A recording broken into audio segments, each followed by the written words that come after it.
Qu'est-ce qui se passe dans notre cerveau depuis le moment où on ferme les yeux jusqu'à ce qu'on les ouvre le matin? Le soir, quand nous fermons les yeux, nous commençons à plonger. Nous plongeons à travers différents niveaux de sommeil. On commence par le sommeil lent qui comporte 4 niveaux, et plus on descend du niveau 1 au niveau 4, plus notre sommeil est profond et il devient dur de nous réveiller. Le sommeil lent, c'est le sommeil durant lequel tu consolides tes apprentissages, comme tes cours de sciences, et aussi tes compétences, comme apprendre à faire du vélo ou jouer du piano. Après le sommeil lent, nous commençons à remonter, et on remonte vers le deuxième type de sommeil qu'on surnomme le sommeil paradoxal. Le sommeil paradoxal est le sommeil durant lequel nous rêvons, et aussi durant lequel nous développons notre créativité, compétences sociales, maîtrise émotionnelle. Et dans le chapitre suivant, nous reviendrons plus en détail sur les bienfaits incroyables de ces deux types, avec des chiffres tirés de plusieurs études scientifiques. Et donc après avoir plongé au sommeil lent et remonté au sommeil paradoxal, nous complétons ce qu'on appelle un cycle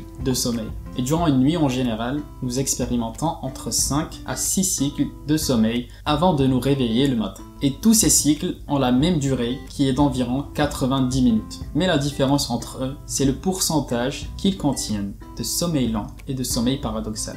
Peut-être que tu as remarqué que tu rêvais beaucoup plus durant les dernières heures juste avant ton réveil. C'est parce que le sommeil paradoxal est toujours dominant durant la deuxième moitié de la nuit. Si ton rythme de sommeil est de 23h à 7h du matin, alors ça sera les heures de 3h à 7h du matin. Tes cycles à ce moment-là contiendront beaucoup plus de sommeil paradoxal que de sommeil lent. Et d'un autre côté, le sommeil lent domine la première moitié de la nuit, soit dans cet exemple de 23h à 3h du matin. Par conséquent, selon Walker, si tu perds les 2 premières heures de ton sommeil par exemple, tu perds entre 60 et 90% de ton sommeil lent, vu que ce n'est pas réparti équitablement entre les cycles. Alors la question qui se pose, c'est qu'est-ce qu'on perd réellement en perdant du sommeil lent? À quoi nous sert-il? Ce qui nous ramène au chapitre sur les bienfaits du sommeil.